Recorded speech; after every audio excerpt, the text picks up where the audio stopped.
Did you know there's an underwater museum hidden in plain sight?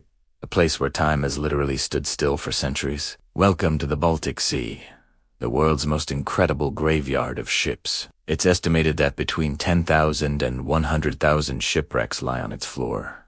Many of them so well preserved, they look like they sank only yesterday. So, what's the secret behind this massive underwater time capsule? It has a unique combination of environmental factors that you won't find almost anywhere else on Earth. First, let's talk about the water itself. The Baltic Sea has low salinity, meaning it's brackish, not fully salt water. This is terrible news for a notorious wood-eater called the Teredo navalis, or shipworm. In warmer, saltier oceans, these mollusks are the stuff of nightmares for wooden ships, drilling through holes and turning them into Swiss cheese in a matter of years. But in the Baltic, they simply can't survive. This one factor alone is a game changer for preserving wooden wrecks. Next, it's cold. Really cold. The consistently low temperatures act like a giant natural refrigerator. Just like putting food in your fridge slows down decay, the cold water of the Baltic dramatically slows the degradation of organic materials. We're not just talking about wood. We're talking about everything from leather and textiles to even food and drink left behind by the crew. Finally, the deeper parts of the Baltic are dark and have very low oxygen levels. In these anoxic environments, the chemical and biological processes that cause materials to break down are almost completely halted. This combination of no shipworms, cold temperatures, and low oxygen creates the perfect storm for preservation, turning shipwrecks into pristine historical artifacts. The results are nothing short of breathtaking. Let's start with perhaps the most famous example, the Vasa. This mighty 17th century Swedish warship sank on its maiden voyage in Stockholm harbor in 1628. Thanks to the Baltic's protective waters, it was so well preserved that it could be salvaged almost entirely intact in 19. Today, the Vasa is housed in its own museum, a stunning testament to the sea's preservative powers. Over 98% of the ship is original, making it a priceless window into 17th century naval architecture and life. But the Vasa is just the beginning. In 2011, marine archaeologists identified the Sword, a massive Swedish warship that sank in a fiery battle against a Dutch-Danish fleet in 1676. Imagine the scene. A Threadicare behemoth, bristling with cannons, going down in flames. For centuries, it was just a story. Then, explorers found it, sitting upright on the seabed, its gun ports still open and its magnificent bronze cannons still in place, as if ready to fire. It's a snapshot of a dramatic moment in naval history, frozen for over 300 years. Let's jump forward in time to World War I. The Alken was a German steamship, sunk by a British torpedo in 1915.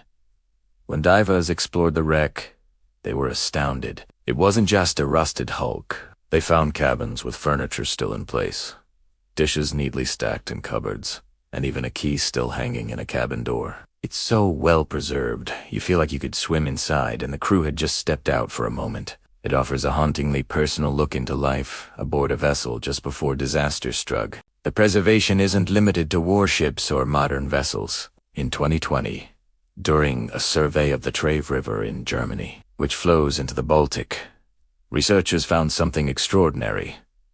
A nearly 400-year-old Hanseatic cog. These were the workhorse cargo ships of the Middle Ages, the semi-trucks of their day. Finding one is rare enough, but this one was found with its cargo still on board barrels of quicklime, perfectly stacked in the hold. It's a direct link to the bustling trade that defined the Hanseatic League centuries ago. And sometimes, the cargo is even more surprising. Imagine finding a shipwreck and discovering not gold, but liquid gold. That's what happened with the so-called Champagne wreck, an early 19th century merchant ship. Down in the hold, divers found crates of perfectly preserved champagne and mineral water. Experts were able to identify some of the champagne as coming from the famous house of Louis Roederer.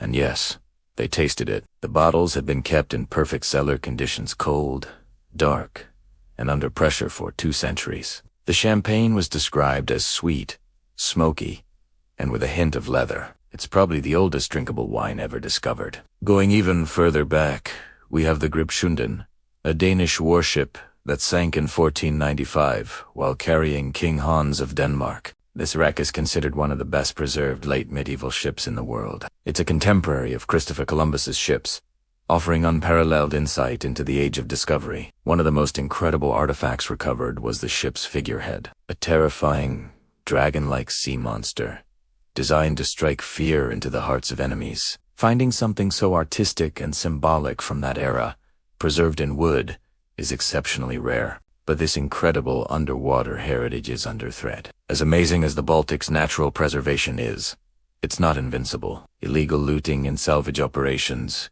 can destroy a wreck in hours, scattering priceless historical information forever. Fishing trawlers, dragging heavy nets across the seabed, can snag and tear apart these fragile time capsules. And now, climate change poses a new risk. Warmer waters and changing chemical balances could disrupt the very conditions that have protected these wrecks for so long, potentially awakening dormant bacteria or even allowing invasive species like the shipworm to gain a foothold. Thankfully, there are dedicated people and organizations working to protect these underwater treasures. Museums like the Wrack Museum of Wrecks in Stockholm are at the forefront of this effort. They work with archaeologists and naval historians to document and study these sites using advanced technology like 3D, which creates stunningly detailed digital models of the wrecks without ever touching them. This allows the public to virtually dive on the wrecks and explore them in incredible detail. They also advocate for the creation of underwater parks and protected zones to keep the sites safe from harm. Their goal is to share this hidden history with the world while ensuring it remains preserved for future generations.